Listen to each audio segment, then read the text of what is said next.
All right, welcome to Whiteboard Wednesday. Today we're going to talk about understanding your Bible, focusing on the New Testament. Remember, the Bible is 66 books, broken into two main sections, the Old Testament and the New Testament. The Old Testament was written in Hebrew, and the New Testament was written in Greek.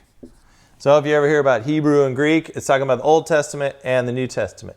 Now, the New Testament is 27 books, while the Old Testament is 39. And today we're going to look at these 27 books so you understand what order, why they are where they are.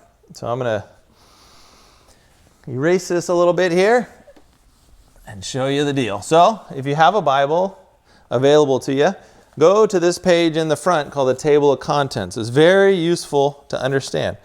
Now, our New Testaments are put into a couple sections. There's the Gospels. The Gospels.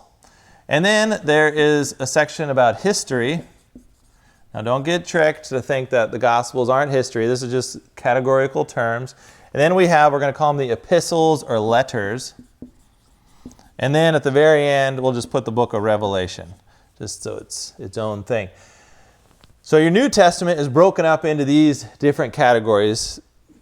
The Gospel, some of them may have been written when some of the letters were written. It's not necessarily chronological time. They're just ordered in this way so we have a good understanding. The Gospels, there's 4 Gospels, Matthew, Mark, Luke, and John. And the first 3, Matthew, Mark, and Luke, we call them the Synoptic Gospels because they're kind of similar. And the last one is John, so it's its own. It's about 80-90% of the content is John, is distinctly different than Matthew, Mark, and Luke. So the 4 Gospels, and they really present Jesus from different aspects, different emphasis in these areas.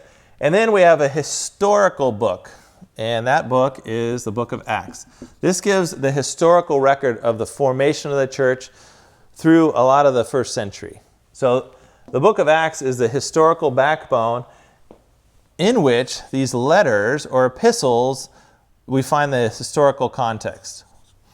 Now these letters, they're broken up into different sections. The first ones we see is Romans all the way through Philemon, possibly Hebrews. These are letters written by Paul, the old apostle Paul. So Romans through Philemon. These are written by the Apostle Paul, possibly Hebrews. And then the latter half, you start to get through it. You got Hebrews, James, 1 Peter, 2 Peter, some Johns, and then the book of Revelation. So really the New Testament's kind of easy to understand. Some little tricks I like. If you're like, hey, turn to Titus. Where's Titus at? Here's my trick. So as you look at your table of contents, all the T books are together. So those are your T groups, T books. So 1 Thessalonians, 2 Thessalonians, 1, 2 Timothy, and Titus all lumped together. So all the T books. Romans is in front because it's a really big book. 1 and 2 Corinthians is a really big book. And you start working through Galatians, Ephesians, Colossians, Philippians. But that's our story.